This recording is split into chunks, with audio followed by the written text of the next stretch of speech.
कंबर दुखतीये, pain killer घेत घेत कंटाळा आला असेल तर हे नक्की ऐका।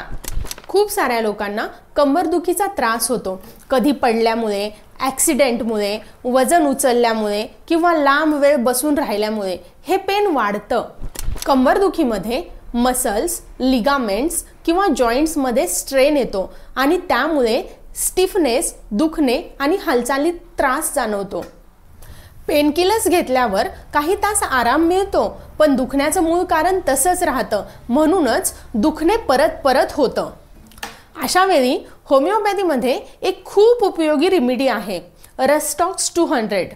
ही रेमेडी स्टिफनेस, टाइप पेनमध्ये खूप चांगला परिणाम देते।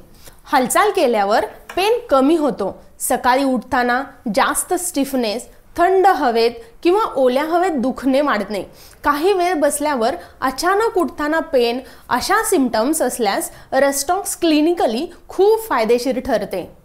योग्य पोटेन्सी व होमिओपॅथिक डोस डॉक्टरच्या गायडन्समध्ये घेतल्यास muscle pain, strain, stiffness, back pain हळूहळू कमी होत जातं। म्हणूनच कोणतेही दुखणे मुळासकट घालवायचे असेल तर होमिओपॅथिक औषध घेणे गरजेचे आहे।